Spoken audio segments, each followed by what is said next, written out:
Hey yo, football fans, it's another great year. Fantasy football fiends, grab your beer. Giving you the best draft tips for all your picks. Starts and sits to the waiver wire fix. From my drafts galore to stats that's hardcore. Triple F does it all, have y'all screaming more. So sit back, relax, let the experts prevail. JT Magnum, Siggy Guns never fail. What's up, football fans or fantasy football fans? My name is JT Magnum here along with Siggy Guns. Welcome to Fantasy Football Fiends Top 30 Rankings. We're doing the tight ends. And last one we did, obviously, the quarterbacks, running backs, and wide receivers. So we're going to get right into these tight ends right away, and we'll talk about everything else after. 30 through 26. Who's your tight ends? I have Max Williams, Michael Rivera, Jared Cook, Eric Ebron, and Richard Rodgers. So I'm going to talk about Eric Ebron. Detroit, they're raving about him in preseason. They like him in camp. They think he's going to have a breakout year. I do think Matthew Stafford's going to have a pretty good season, and usually the tight ends, would benefit from it. So I think he's going to have a pretty solid season, especially since Golden Tate and Calvin Johnson are going to be demanding the ball a lot. Yeah, my 30 through 26 are Garrett Graham, Jace Amaro from your Jets, Michael Rivera, Dwayne He's Allen. out for the year. Great. Wonderful. Eric Ebron from the Lions at number 26. We're going to talk about Michael Rivera. I like him this year. I know he's going to be pushed by the rookie Clive Walford, but with Crabtree, the rookie Amari Cooper on the outside, and Latavius Murray running the ball, that gets him a chance to roam free. He did get a few touchdowns last year, I think like 4 or 5, but his numbers are going to vastly improve from like the 400 yards receiving that he had last year to about 500-600 yards.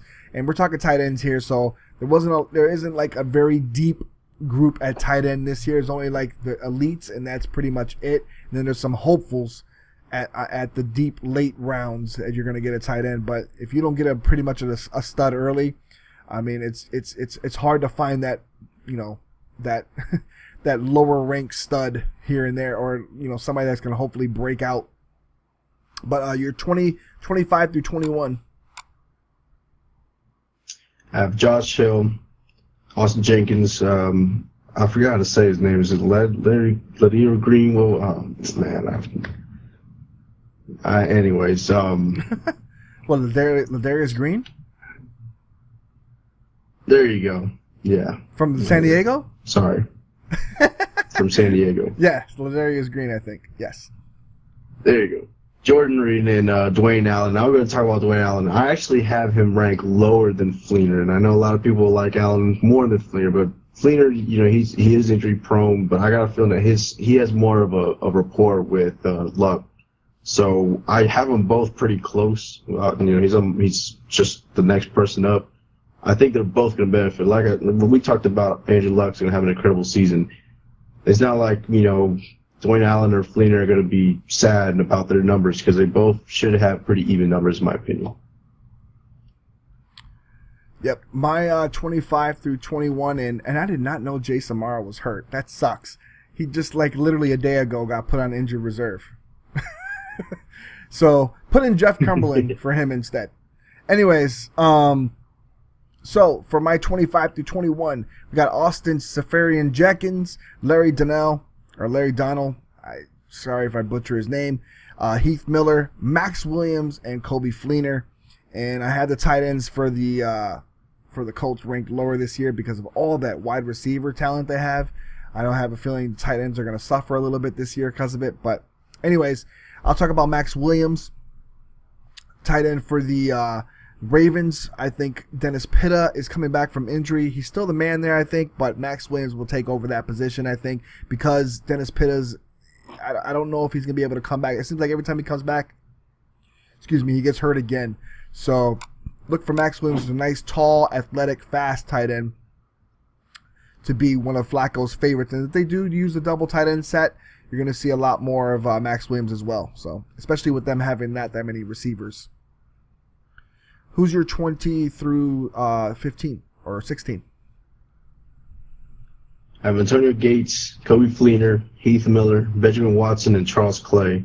And all these guys on the pretty much 20 through 16, I have them pretty high because I think they're going to be targets for red zone. And Charles Clay, he actually he did pretty good in Miami. If you notice, he would always seem to get a touchdown here and there.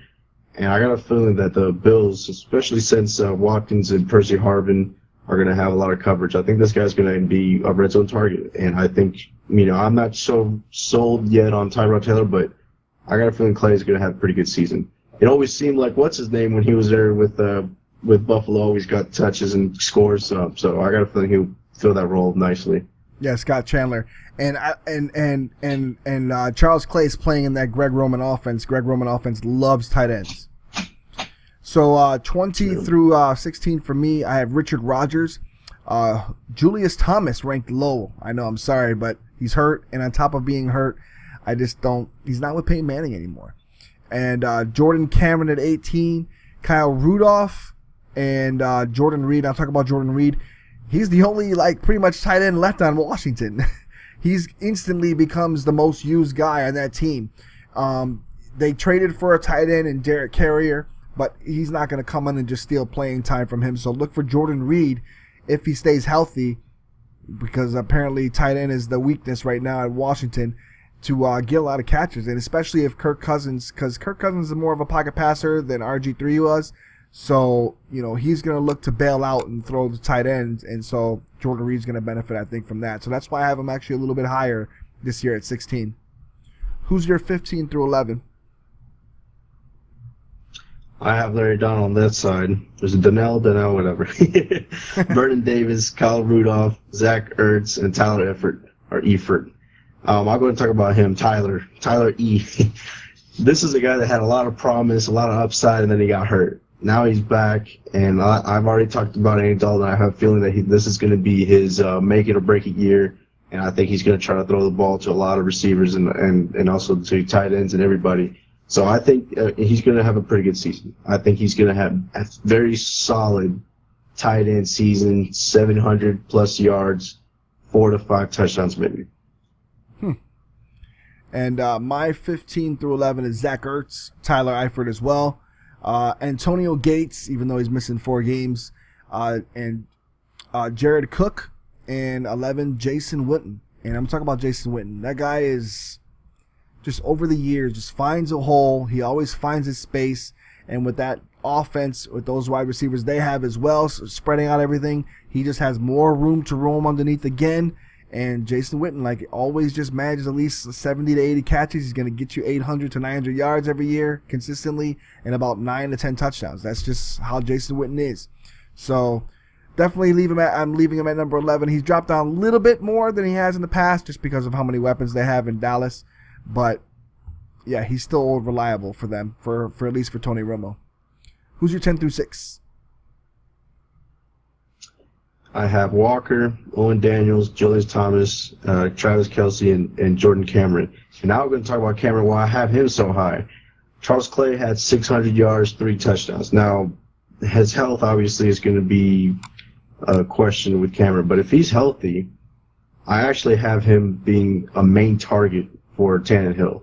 So I have a feeling if he could be anywhere near that promising season whenever he was with Cleveland, of all teams that didn't really have a quarterback either, I think this is a guy that can easily get, Olsen type of numbers, especially in Miami. So I have him pretty high because I expect a lot from him. My 10 through 6, I have Delaney Walker, I have Vernon Davis, Josh Hill, Charles Clay, and Greg Olsen, and I'll talk about Charles Clay as well. I like him coming out of that, coming into that Greg Roman offense. They like to use tight ends, especially in that H-back role, and you're going to see him moving a lot, shifting. You're going to see a lot of movement with him. If he can block, that's even better in Greg Roman offense. They'll use him a lot more, but they're definitely going to put him in all different kind of positions, whether it be slot, whether it be out, split out wide. He's the type of guy that can do those positions and run those routes.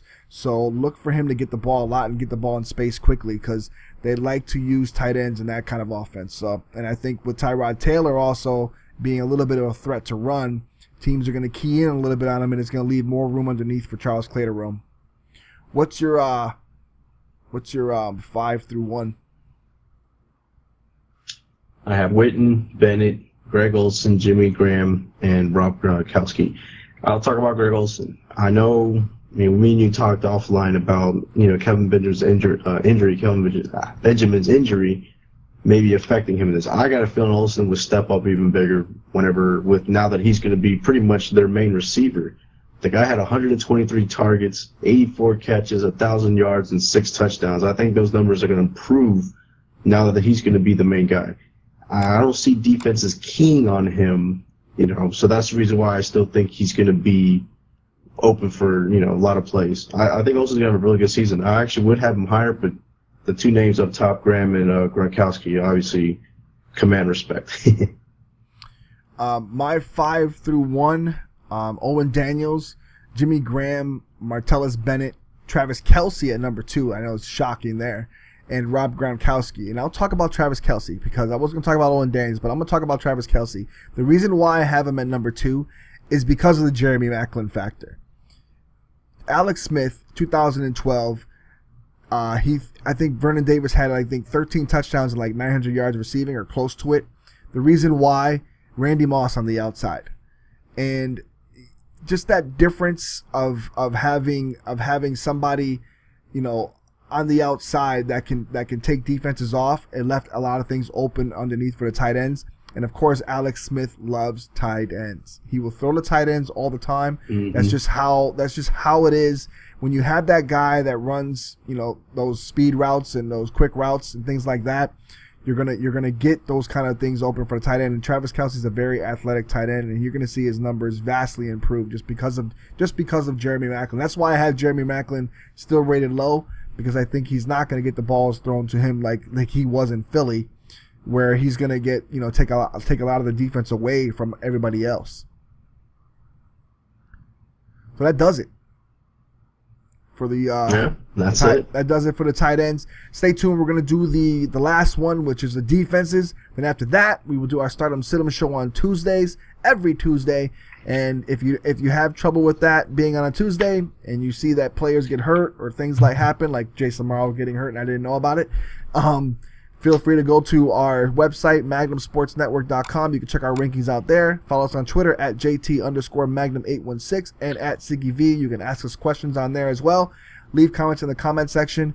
And we're going to wrap this up quickly because we're going to get to the next one, all right? So for JT Magnum and Siggy Guns, we out. Peace.